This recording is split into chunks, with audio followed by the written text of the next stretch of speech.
কিন্তু আমি বলবো যে এইসব দিক আসলে লেফটি রাইটি না বলে আমি আসলে আমার কোথায় উইকনেস, আমি কোথায় পিছিয়ে আছি, সেই জায়গাটায় যদি আমরা কাজ করতে পারি অপোনেন্ট নিয়ে না চিন্তা করে।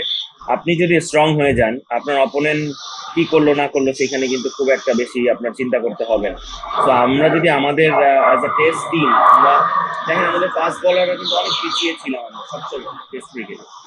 সেখান থেকে যদি আমরা ফাস্ট বোলার আছে এত ভালো জায়গায় আসতে পারি, আমরা যদি হাসান মাহমুদ দেখেন পাকিস্তানে 5 উইকেট নিল, ইন্ডিয়ার মতো যে ইন্ডিয়ার ব্যাটসম্যানদেরকে সেখানে 5 উইকেট নিল এবং ওরা ডমিনেট করে বোলিং করছে, সেটা যদি হতে পারে তাহলে আমাদের ব্যাটসম্যানরা মোর দেন কেপেবল যে এই জায়গাটায় খুব জলদি কাম ব্যাক করার।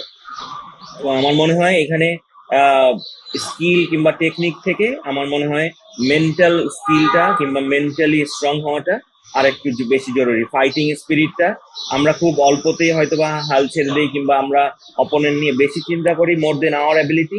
তো ওই জায়গাটায় যদি আমরা কাজ করতে পারি আমার মনে হয়, আপনি দেখেন আপনি যাদের সঙ্গে আপনি কম্পিট করছেন তারা কিন্তু ওয়ার্ল্ড ক্লাস। তো ওয়ার্ল্ড ক্লাসের সাথে আপনি কম্পিট করতে হলে আপনারও ওয়ার্ল্ড ক্লাস হতে হবে। তো আপনার এই জায়গাগুলো কিন্তু অনেক চিন্তার ব্যাপার আছে। এই জায়গাগুলোয় আপনি যত বেশি স্ট্রং হবেন, আমার মনে হয় এখন আপনি আপনি কতটা নিজেকে মোটিভেট করতে পারেন, কারণ আপনার টিমে কোনো মোটিভেটর নেই। আপনি আপনার নিজেকে নিয়ে আপনার কাজ করতে হবে। আপনি অ্যাজ আ আপনার মেন্টাল স্কিল কোথায় আছে, আপনার মেন্টালি আপনি কতটা স্ট্রং, এটা আপনিই ভালো বলতে পারেন। তো আপনি যদি ওখানে পিছিয়ে থাকেন তাহলে আমার মনে হয় ব্যাটিং এর স্কিল কিংবা টেকনিক এইসব নিয়ে কাজ না করে এই জায়গাটায় কাজ করা উচিত আপনি যখন এরকম বড় দলের সঙ্গে মানে কম্পিটিশনে যাবেন।